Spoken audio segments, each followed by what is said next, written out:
আরে বন্ধু, তুই হাইছস? বন্ধুর বোনের বিয়ে আর আমি আসবো না? তুই এত বড় লোক হইয়া আমার গরিব বোনের বিয়েতে আইছস, আমি অনেক খুশি হয়েছি। আরে বন্ধুত্ব কখনো ধরি গরিব হয় নাকি রে? তুই আসলে অনেক বড় মনের মানুষ। আচ্ছা চল ভিতরে চল। দেখ সালমা কে আইছে।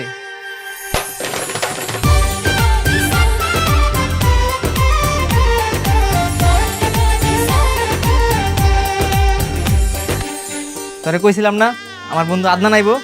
এই যে আদনান বন্ধু, আমার বোন সালমা। আসসালামু আলাইকুম ভাইয়া। ওয়ালাইকুম আসসালাম। আচ্ছা থাক তাহলে, যে কোনো সময় কাজে আয়া পড়বো। চল বাইরে যাই।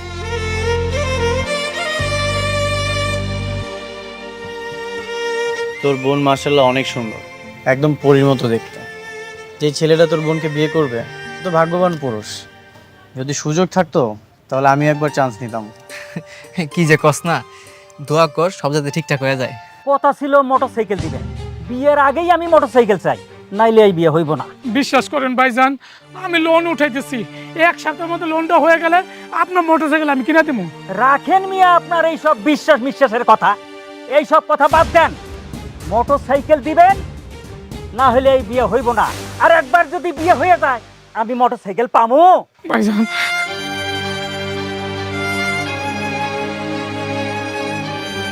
কিসের মোটরসাইকেল?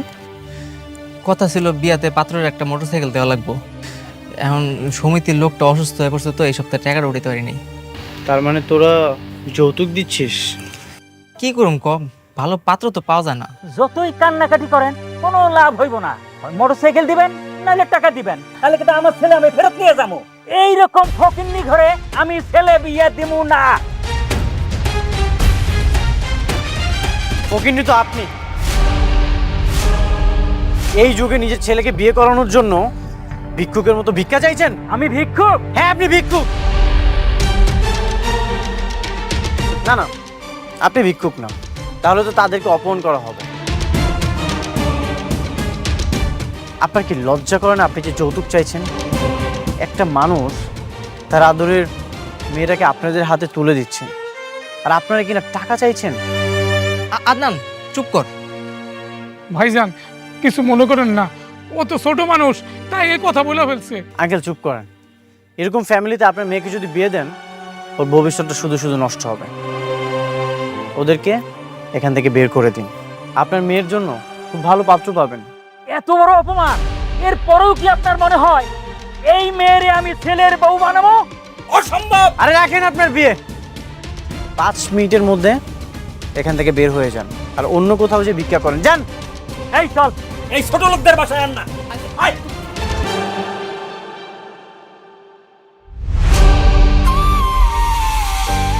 এটা কি হইলো? এইটা তুই কি করলি আদনান? তুই জানোস কত কষ্ট করে এই পাত্র ঠিক করছিলাম, আর তুই বিয়েটা ভাঙা দিলি।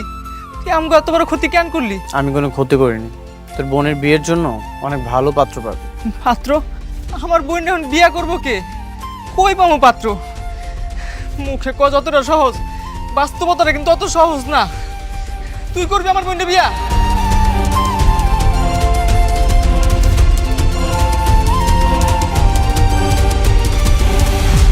হ্যাঁ আমি বিয়ে করব।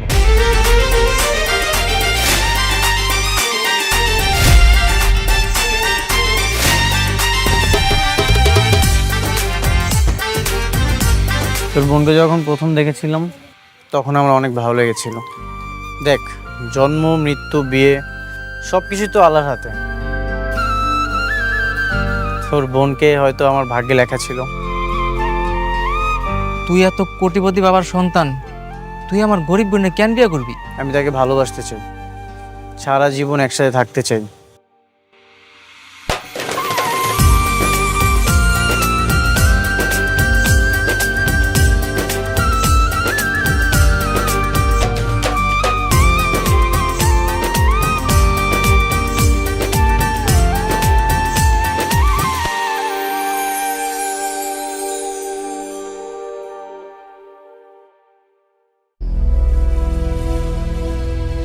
তোমার বাবা কি করেন? ওর বাবা আদনান, তুমি যাকে বিয়ে করে এনেছো সে কি কথা বলতে পারে না বাবা? যাকে প্রশ্ন করেছি তাকে কথা বলার সুযোগ দাও। বলো। মানে আমার আব্বা, আমরা যে বস্তিতে থাকি এর পাশে যে বাজারটা আছে ওইখানে সবজি বিক্রি করে। বাহ, বিউটিফুল। আফতাব চৌধুরীর একমাত্র ছেলের শ্বশুর একজন সবজিওয়ালা। কি জঘন্য, কি বিশ্রী একটা ঘটনা ঘটিয়েছে তোমার ছেলে। বাবা, তুমি কিন্তু আমার ওয়াইফের সামনে তার বাবাকে অপমান করছো, এটা কিন্তু একদমই ঠিক না। চুপ করো তুমি। লাখ লাখ টাকা খরচ করে তোমাকে লেখাপড়া শিখিয়েছি, অথচ নিজের আত্মসম্মানটুকু তুমি শিখতে পারোনি। কি বলতে চাও তুমি বাবা? একটা বস্তি সবজিওয়ালার মেয়ে এই বাড়ির পুত্রবধূ হতে পারে না। তুমি আজই ওকে ডিভোর্স দিবে এবং ওর সবজিওয়ালা বাবার কাছে ফিরিয়ে দিয়ে আসবে। অসম্ভব। আমি ওকে বিয়ে করেছি, মৃত্যুর আগ পর্যন্ত আমি ওর পাশে থাকবো। আদনান, তুমি ভুলে যেও না তুমি আফতাব চৌধুরীর একমাত্র সন্তান এবং তোমার বাবা এক কথার মানুষ, সেটা তুমি ভালো করেই জানো। আমিও তোমার মতো এক কথার মানুষ বাবা। তুমি যদি আমাদেরকে মেনে না নাও তাহলে বাসা ছেড়ে চলে যাবো। আদনান, তুই এসব কি বলছিস বাবা? ঠিক আছে, তুমি বেরিয়ে যাও। তোমার মতো সন্তান আমার দরকার নেই। যে সন্তান বাবার সম্মান রক্ষা করতে পারে না তার মতো সন্তান আমার দরকার নেই। যাও। চলে যাচ্ছি, তবে জেনে রাখো খুব সহজে কিন্তু এখানে আর ফিরবো না। যাও, তুমি চলে যাও। কোনোদিন যদি এই মেয়েকে তুমি ত্যাগ করতে পারো সেই দিন এই বাড়িতে ফিরবে, অন্যথায় ফেরার দরকার নেই। তাহলে তো আর কখনোই ফিরবো না। তোমরা ভালো থেকো, চলে যাচ্ছি। আদনান, যাসনি বাবা। আজ থেকে তোমার সকল সুযোগ সুবিধা এবং ব্যাংক অ্যাকাউন্ট আমি বন্ধ করে দেব। তোমার যা ইচ্ছে তুমি তাই করো।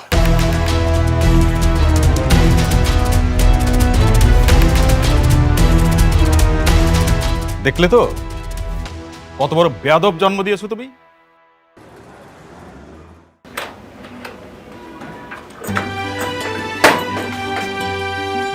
তোরা কিন্তু চাইলে আমগুলোকে থাকতে পারতি, আমি আর বাবাই তো থাকি শুধু।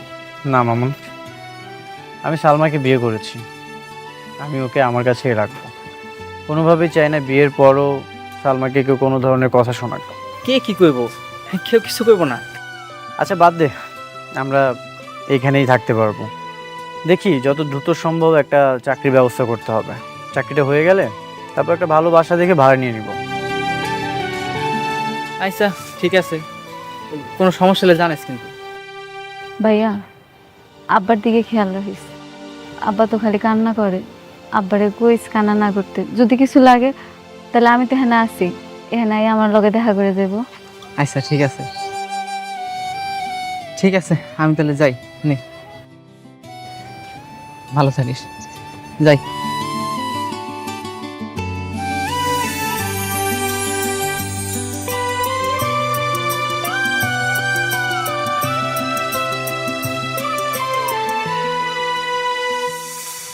আমার জন্য আপনার কত বড় ক্ষতিটা হয়ে গেল। আপনার আম্মা আব্বা আপনার বাসা থেকে বাইরে করে দিল। আপনার আমার বিয়ে করাটা উচিত হয়নি। তোমার জন্য কেন হবে? সব কিছু হয়েছে আমার বাবার অহংকারের কারণে। তুমি কেন শুধু শুধু নিজেকে অপরাধী ভাবছো? তারপরও আমার বিয়েটা ভাঙা যাওয়ার পরে তখন আপনার হুট করে আমার বিয়ে করতে রাজি হওয়া উচিত হয়নি। আপনি তো আমার থেকে অনেক ভালো মেয়ে পাইতেন। তোমাকে প্রথম দেখেই আমার অনেক ভালো লেগেছিল। বিয়েটা ভেঙে গেছে, ভালোই তো হয়েছে।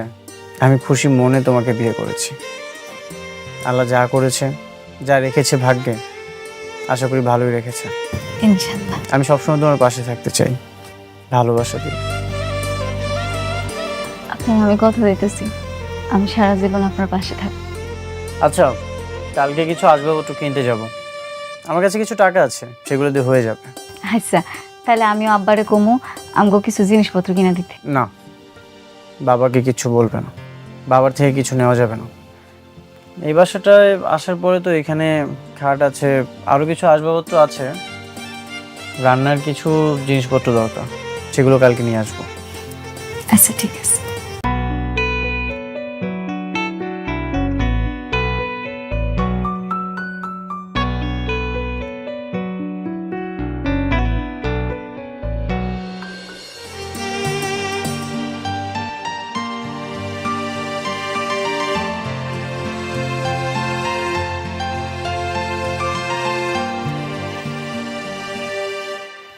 সালমা, এই সব কিছু নিয়েছি, আমার অনেক পছন্দ হয়েছে। আপনি কি পাঙ্কো এত কিছু কেন নিছেন? এত কিছু কি লাগবে আমগো? কি বলতেছো তুমি? আমাদের নতুন সংসার না, এগুলো তো আমাদের অবশ্যই দরকার। দেখো, একটাও কিন্তু অপ্রয়োজনীয় না। সবগুলো অপ্রয়োজন। আপনি কেন বুঝতেছেন না? এখন আমাকে হিসাব করে চলতে হবে। তাই বলে আমাদের সংসারটা সাজাবো না? ভাইজান, আপনার হিসাব ঠিকই আছে। ভাবি মনে একটু বেশি কিপটা। না ভাইয়া, আমরা কিপটা না, আমরা গরিব। তা আল্লাহ বাঁচাইলে এই দিন আমগো থাকবো না।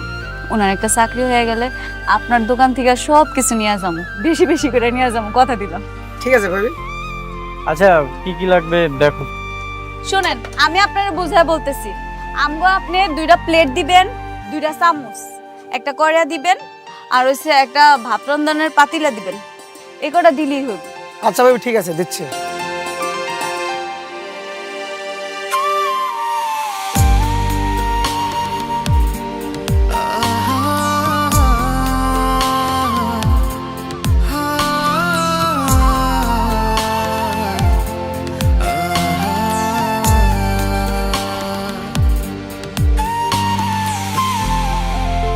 সালমা, এখন কি মনে হচ্ছে জানো? তোমাকে যদি আমি বিয়ে না করতাম তাহলে এত সুন্দর একটা জীবন আমি উপভোগ করতে পারতাম না। কেন? আপনি যে বড়লোক বাড়িতে ছিলেন, ওখানে সুখে ছিলেন না বুঝি? ছিলাম। এই যে তুমি রান্না করছো, তোমার পাশে আমি বসে আছি, আমি কখনোই আমার বাবা মার এমন মুহূর্ত দেখিনি। আমার মা তো সংসার সামলানো নিয়ে ব্যস্ত, আর বাবা সকালে যায় রাত্রে আসে, উনি তো বিজনেস নিয়ে ব্যস্ত থাকে। শোনেন, আপনার একটা কথা বলি, জীবনে টাকা পয়সার মূল্য আছে। আপনার বাবা আপনার জন্য যা করছে, আপনার ভবিষ্যতের কথা চিন্তা করে করছে। কিন্তু আপনি কি করছেন? এটা কষ্ট দিয়ে একটা সবজিওয়ালি মায়েরে বিয়ে করে নিয়ে আসছেন। বাবার পক্ষ নিচ্ছ তো নাও, আমি কিছু মনে করছি না, কিন্তু আমার বাবা আমাদের বিয়েটা মেনে নিলেন না। কেন মেনে নেয়নি জানো? কারণ অহংকার। এই অহংকার একদিন আমি ধ্বংস করে দিব। আচ্ছা কইরেন, এখন জানি একটু তেলের বোতল নিয়ে আসেন। তেল আনতে মনে নাই, রানমুখী দিয়া। আচ্ছা,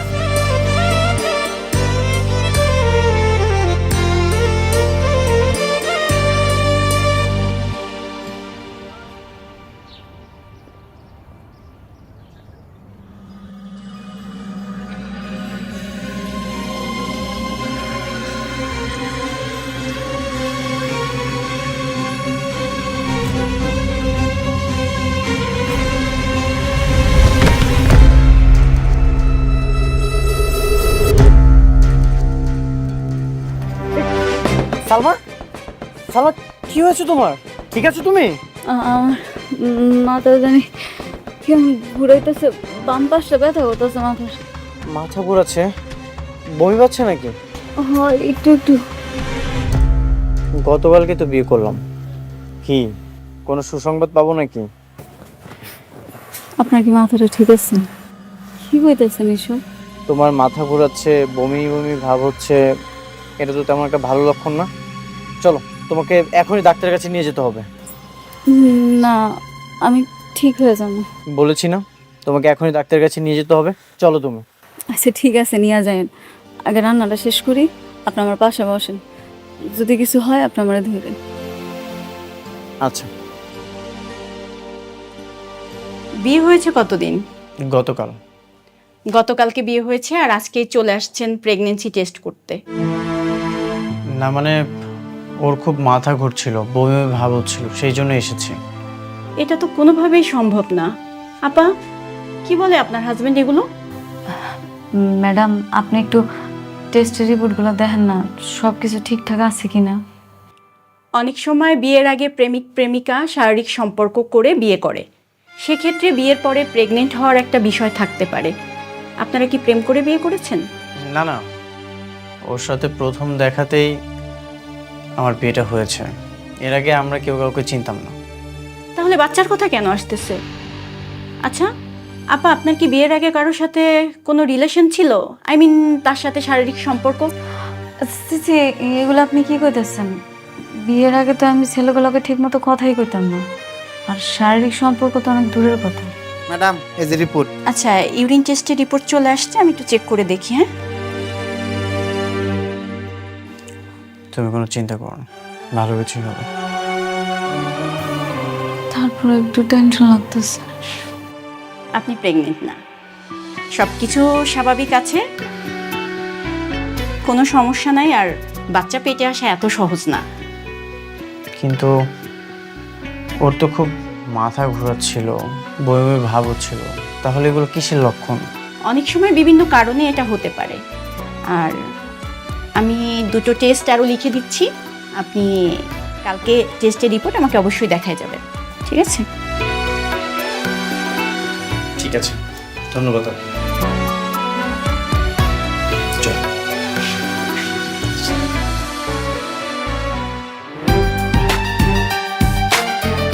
সালমা, দোয়া করো আজকে যেন চাকরিটা হয়ে যায়। চাকরিটা হয়ে গেলে আমাদের অভাবের দিন আর থাকবে না। ইনশাল্লাহ, আমার মন বলতেছে তোমার চাকরিটা হয়ে যাবে। ও, আজকে তো ডাক্তারের কাছে যাওয়ার কথা, তাই না? ও হ, সমস্যা নাই, ভাইয়া আছে না, আমি ভাইয়া নিয়ে চলে যাও। ঠিক আছে, তাহলে তো কোনো সমস্যা নেই। সাবধানে যেও, আর আমি রাতে এসে সব শুনবো। ঠিক।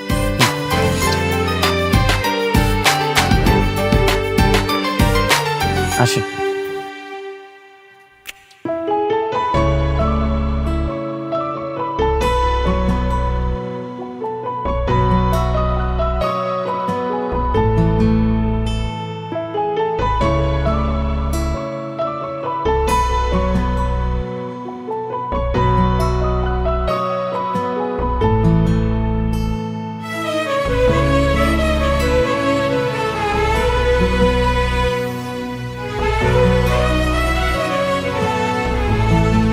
ভাই, এখানে কোনো চাকরি হবে? না ভাই, এখানে কোনো চাকরি হবে না।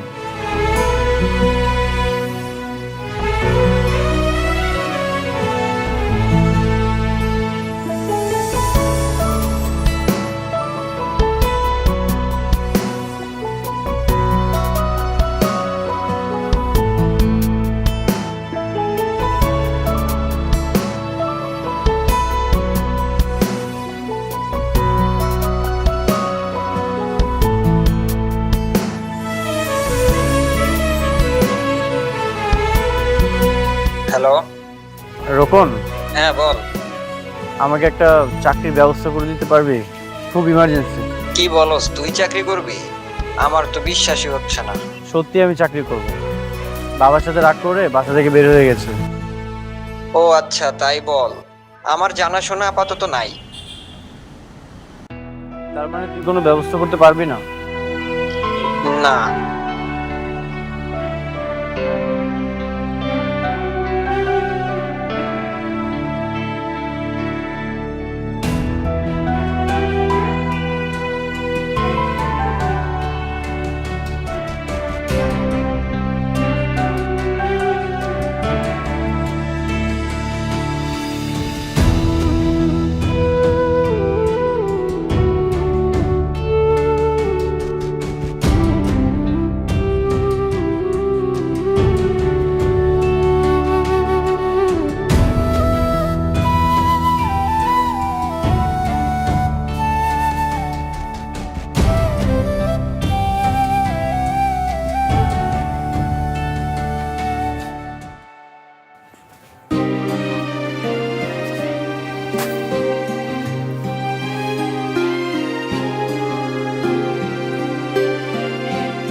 কি ব্যাপার, তোমার এমন দেখাইতেছে কেন?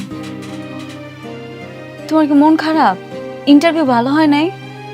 ভাইয়ার নাম্বার দিয়ে কিন্তু ফোন দিছিলাম, ফোন তো রিসিভ করো নাই। তখন টের পাইনি।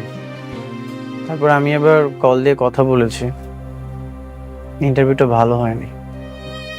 সত্যিই বাস্তবতা অনেক কঠিন। তুমি চিন্তা করো না, আল্লাহ ভরসা একটা না একটা ব্যবস্থা হয়ে যাবে। একটা না একটা ব্যবস্থা হবে। সালমা, তুমি ডাক্তার দেখিয়েছিলে? ডাক্তার কি বলেছে? হ্যাঁ, ডাক্তার কইছে যে শরীর একটু দুর্বল তো, এই জন্য মাথা ঘুরান দিছে, ঠিক হয়ে যাবে। যাক, তাহলে তো ভালো, কোনো সমস্যা নেই।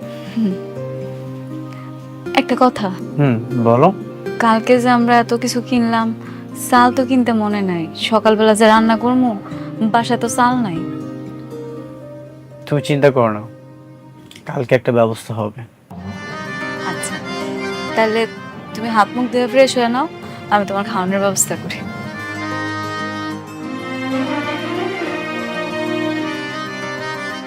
যেভাবেই হোক একটা চাকরির ব্যবস্থা করতে হবে।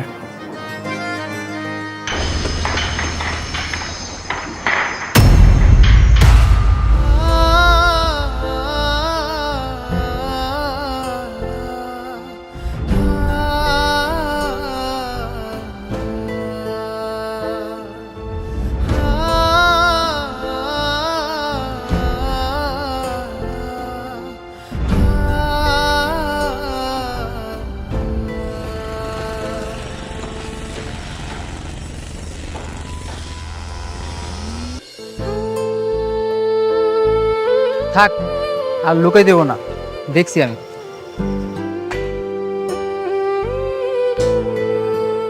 পালাবো কেন? তোর এই অবস্থা আদনান, তুই এইসব কাজ করতেছস? তোর বাবা এত বড় লোক, আর তুই আমার বোনকে বিয়ে করে এখন তোর এইসব কাজ করা লাগতেছে? তাতে কি হয়েছে? কোনো কাজই তো ছোট না। আর তাছাড়া আমি তো ভিক্ষা করছি না, পরিশ্রম করছি। তার লেগে এইসব কাজ? দেখ মামুন, এখানে নগদ টাকা। আমার বাবা তো আমার সকল ব্যাংক অ্যাকাউন্ট লক করে দিয়েছে। আমি চাইলেও কোনো কিছু কিনতে পারছি না, তাই এই কাজ করছি, পরিশ্রম করছি। আমার তো কোনো সমস্যা হচ্ছে না। আমার না অনেক খারাপ লাগতেছে তোর এরকম দেখা, আমি আসলে মানতে পারতেছি না। আচ্ছা, আমার কাজটা প্রায় শেষের দিকে, তুই একটু দাঁড়া, আমি কাজটা শেষ করে আসতেছি।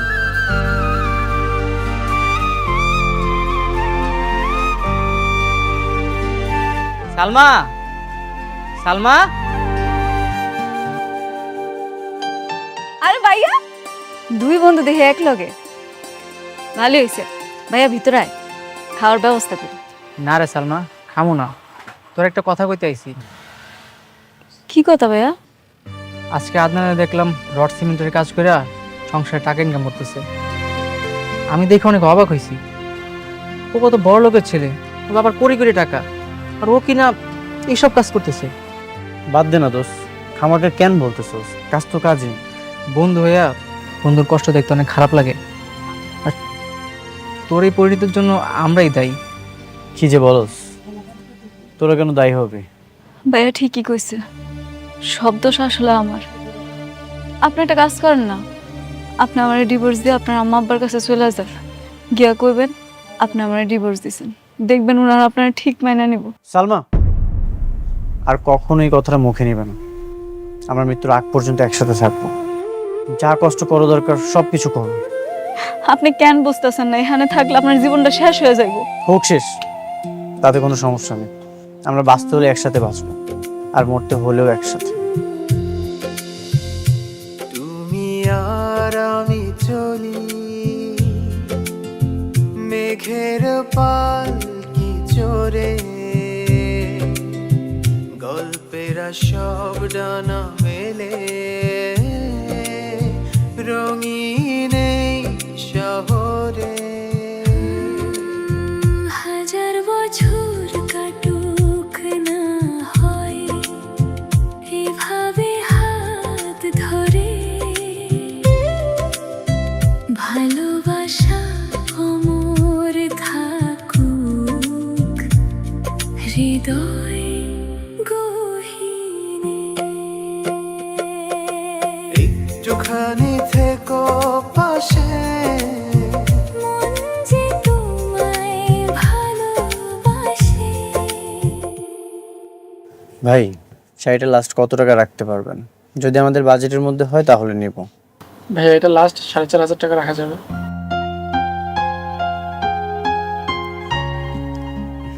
সালমা, আমার কাছে 500 টাকা আছে।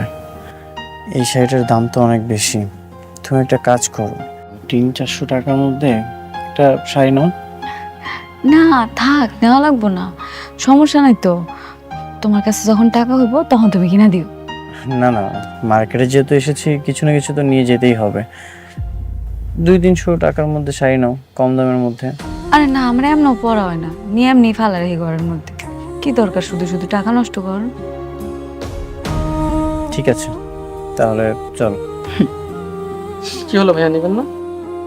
আসলে আমাদের বাজেটের মধ্যে হচ্ছে না তো, অন্য এক সময় এসে নেব।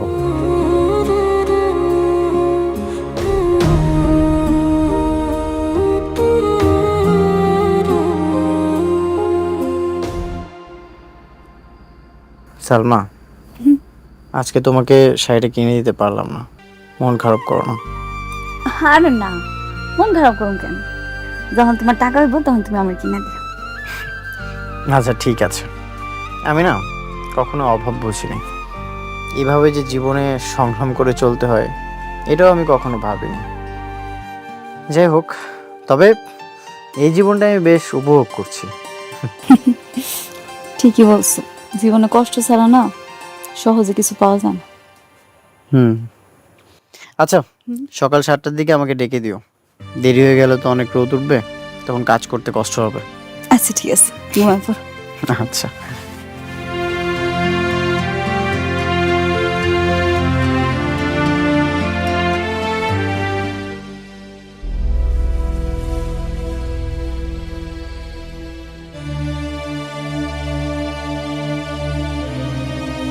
কেমন আছো মারিয়া? ভালো, কিন্তু কে আপনি? তুমি আমাকে চিনবা না, কিন্তু আমি তোমাকে খুব ভালো করেই চিনি। আপনার আসল পরিচয়টা দেন তো, কে আপনি? আমার আসল পরিচয় জানার আগে দেখো তো এই শাড়িটা চিনো কিনা। এটা তো ওই শাড়িটা যেটা আমরা পছন্দ করছিলাম না? একদম ঠিক ধরছো, এটা তোমার পছন্দের শাড়ি আর আমি তোমার জন্য আনছি। আপনি আমার জন্য আনছেন মানে? কে আপনি? আমি নোমান, অনেক আগে থেকেই তোমাকে পছন্দ করি, বাট তোমাকে বলা হয় নাই। এরপর একটা জরুরি কাজে ঢাকার বাইরে গেছিলাম, এসে শুনি তোমার বিয়ে হয়ে গেছে। কি কইতাছেন এসব? আপনারা তো এই এলাকায় আগে দেখছি বলে আমার মনে হয় না। আপনি আমারে কেমনে চিনেন? আরে ওইসব অনেক কথা, পুরাতন কথা বলে এখন লাভ নেই। তুমি এখন শাড়িটা নিলে আমি অনেক খুশি হব। না, আপনি দিলে আমি নিমু কেন? বন্ধু ভেবে, ভালোবাসার মানুষ তো হতে পারি নাই, বন্ধু তো হতে পারি, তাই না? কিন্তু প্লিজ মারিয়া, কোনো কিন্তু না, তুমি নিলে আমি খুব খুশি হব।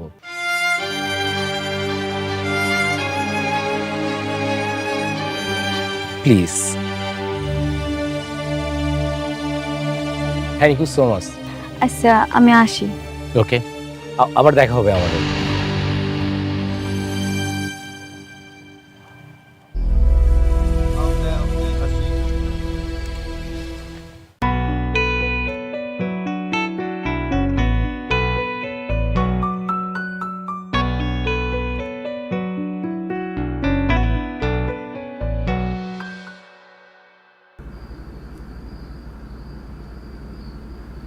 দেখো তো এই শাড়িটা আমারে কেমন দেখাইবো, মানাইবো না আমারে? এটা তো দোকানের শাড়ি, এটা তুমি কোথায় পেয়েছো? নিশ্চয়ই বাবার থেকে টাকা নিয়েছো, তাই না? না না, আব্বাই দেয় নাই। আর আব্বাই এত টাকা কই পাইবো? এই শাড়িটা আমি গিফট পাইছি। গিফট করেছে? কে? আমি চিনি না। হ্যাঁ, নাকি আমার অনেক আগে থেকেই চিনে, আমার নাকি পছন্দ করে। আজকে হঠাৎ করে রাস্তায় দেখা হইলো, তারপর আমার শাড়িটা ধরে দিচ্ছে। বাইরে একটা অপরিচিত মানুষের কাছ থেকে তুমি শাড়ি গিফট নিয়েছো? সে তোমাকে পছন্দ করে তাই? হ্যাঁ নিছি, কেন কি হয়েছে? কি হয়েছে মানে? তুমি কি ভুলে গেছো তোমার হাজবেন্ড আছে, তোমার সংসার আছে? জানি তো। তুমি কি রাগ করছো? রাগ করবো না তো কি করবো? নিজের হাজবেন্ড থাকতে তুমি অন্য একটা ছেলে থেকে গিফট নিয়েছো। আচ্ছা, আমি ইনকাম কম করি তাই? আশ্চর্য, তুমি আমার সাথে রাগ দেখাইতেছো কেন? এমনি চিৎকার করতেছো কেন? আমার ভুলটা কোন জায়গায়? জিনিসটা তো আমার পছন্দ হয়েছে, আর সে যখন দিছে আমি না করি কেমনে তুমি কও? না করবে কিভাবে মানে? তুমি কালকে যেই শাড়িটা দিয়ে আসবে। আমি তো নিয়ে নিছি শাড়িটা। গিফটের জিনিস মানুষ ফেরত দেয় কেমনে? যেভাবে নিয়েছো ঠিক সেভাবেই দিয়ে আসবে। আমি কিছু জানি না, কিচ্ছু শুনতে চাই না। দেব না ফেরত, দেখি তুমি কি করতে পারো। তোমার এখানে একটা ময়লা পড়ছে, দেখি। আরে না না, দেখি না।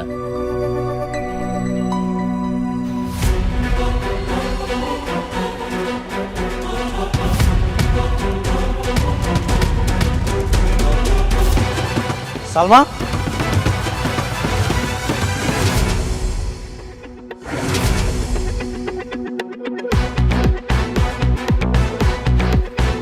ও তোমাকে শাড়িটা গিফট করেছিল? শাড়িটা কি ফেরত দিতে এসেছো? না, এমনি দেখা করতে আসছি ওনার সাথে। দেখা করতে আসছো মানে? তোমাকে না আমি বলেছিলাম শাড়িটা ফেরত দেওয়ার জন্য? কেন রে ভাই, ও শাড়ি কেন ফেরত দিতে যাবে? একটা মানুষের শখ থাকতে পারে না যে সুন্দর একটা শাড়ি পরার? আমি আমার ওয়াইফের সাথে কথা বলছি, তুমি এখানে কথা বলার কে? উনি ঠিকই বলছে, উনি আমার শখ কইরা শাড়িটা দিছে, আমি কেন পরবো না? আমি অবশ্যই শাড়িটা পরবো, আমি শাড়ি ফেরত দিব না ওনারে। সালমা, তুমি সামান্য একটা শাড়ির জন্য আমার সাথে ঝগড়া করতেছো? সামান্য শাড়ি মানে? আরে এই সামান্য শাড়ি তো তুমি তার কিনে দিতে পারো না। আমার বোঝা শেষ, তোমার সাথে থাকলে এর জীবন একদম শেষ। কোনো জীবনের স্বাদ আহ্লাদ কোনো কিচ্ছু থাকবে না। আমি কি পারি না পারি সেটা আমি খুব ভালো করেই জানি। সালমা, তোমার জন্য আমি সব কিছু ছেড়ে চলে এসেছি, এত কষ্ট করে সংসারটা চালাচ্ছি, আর তুমি পরকীয়া করছো। হ্যাঁ করতেছি, আমি বুঝতে পারছি। তুমি সামান্য শাড়ির জন্য আমার সাথে যে ব্যবহারটা করলা, ভবিষ্যতে তুমি আমার লগে আরো খারাপ ব্যবহার করবে। তুমি তোমার রাস্তা মাপো, আর আমি আমার ব্যবস্থা করব। ব্যবস্থা করবে মানে? তুমি কি আমার সাথে থাকবে না? আরে বাংলা কথা কি কানে যায় না? ও বলছে তো তোমার রাস্তা মাপতে। তুমি ওর জীবনে কি দিচ্ছ? বাজার করার টাকা আছে তোমার কাছে? বাজার করার টাকাই তো তোমার কাছে নাই, তুমি কি করবা জীবনে? যাও রাস্তা মাপো, যাও। বেঈমান, প্রতারক। হ্যাঁ, আমি বেঈমান প্রতারক, তুমি যাও।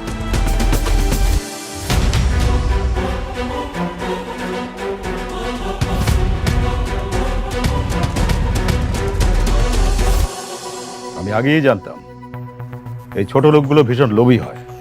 ওরা যখন দেখেছে যে তুমি বড় লোকের ছেলে, তখন তোমাকে ভুলিয়ে বালিয়ে লোভ দেখিয়ে বিয়ে করেছে। আবার যখন দেখেছে তোমাকে বাড়ি থেকে বের করে দেওয়া হয়েছে, তখন তোমার হাত ছেড়ে অন্যের হাত ধরে চলে গেছে। আমি ভুল করেছি বাবা, সরি। ডোন্ট ওয়ারি মাই সান, তুমি দ্রুত আমার অফিসে জয়েন করো, কাজের মধ্যে ঢুকে পড়ো। কিছুদিন সময় লাগবে, আমার মানসিক অবস্থা ভালো না। ঠিক আছে, কিন্তু বেশি সময় নিও না।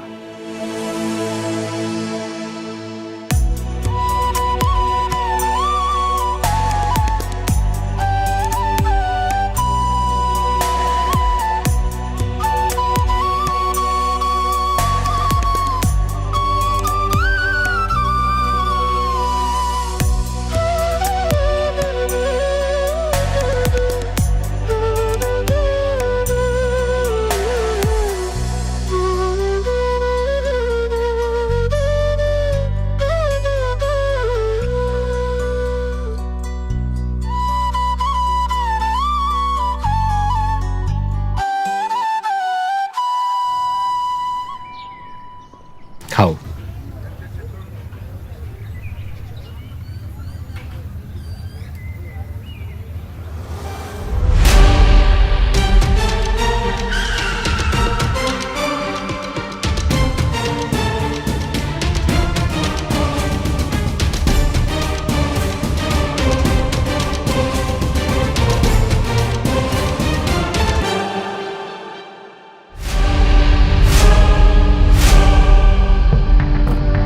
কি রে ক্যারেক্টারলেস, তোর তাহলে এমনই রূপ, মেয়ে পটিয়ে প্রেম করা?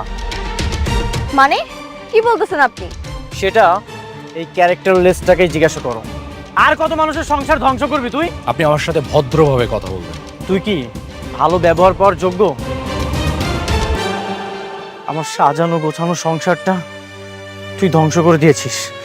তোকে তো আমি ভাইয়া ছাড়ুন। শুনুন, ওর কোনো দোষ নেই, সব দোষ সালমার। সালমাই মিথ্যা অভিনয় করতে বসছে, আর সালমা আমার বান্ধবী।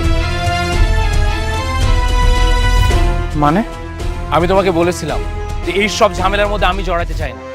দেখছো এখন কি হইলো? ভাইয়া, সালমা একটা কঠিন রোগে ভুগতেছে, ওর ব্রেন ক্যান্সার। আপনি ওকে ভালোবাসেন, তাই ও সরাসরি কিছু বলতে পারেনি। আপনি যাতে ওকে ভুল বুঝে চলে যান, এর জন্য এই অভিনয়টা করা। ভাইয়া, আপনার স্ত্রী আপনাকে ঠকায় নাই, সে ভাগ্যের কাছে পরাজিত হয়ে আপনার সাথে এটা করছে। তার মানে সালমা ভাগ্যের কাছে পরাজিত হয়ে এতদিন মিথ্যা অভিনয় করেছে।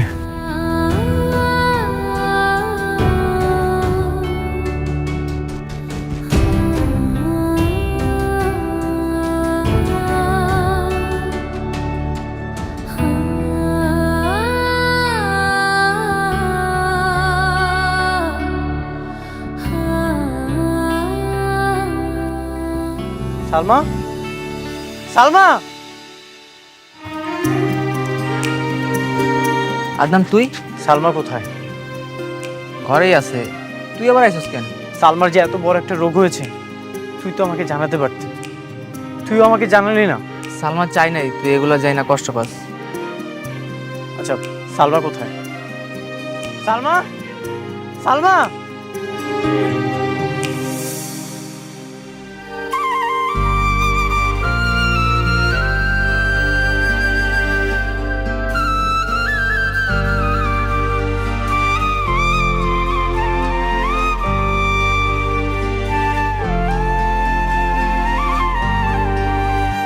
কেন এমনটা করলে? আমি কি তোমার কষ্টটা ভাগ করে নিতে পারতাম না? তুমি জানো না আমি তোমাকে কতটা ভালোবাসি। কেন মিথ্যা অভিনয় করেছো? কেন তুমি আমাকে ভুল বোঝালে? তুমিও তো আমাকে জানাতে পারতে। আসলে তুমি আমার মায়া এতটা জড়াই গেছিলা, আমি না অনেক ভয় পাইতেছিলাম। তুমি যদি জানতে পারতো আমার একটা কিছু হয়ে যাইব, তখন তুমি সহ্য করতে পারতা না। তাই বলে সব কষ্ট নিজে বুকে চেপে ধরে রেখে আমাকে তুমি দূরে সরিয়ে দিবে? আমি আর বাসুম কয়দিন কো, মায়া ভাড়া লাভ আছে। দেখো, তোমার কষ্ট দিয়ে আমি কিন্তু সুখে নাই। বিশ্বাস করো, তোমার সাথে অভিনয় করার পর থেকে আমি অনেক কষ্ট পাইছি। আমি একটা রাত্র ঘুমাইতে পারিনি। আমি তোমাকে অনেক ভালোবাসি। তুমি যতদিন বাঁচবে আমি তোমাকে আগলে রাখবো, আমার কাছে রাখবো। কথা দাও, তুমি আমার সাথে সব সময় থাকবে।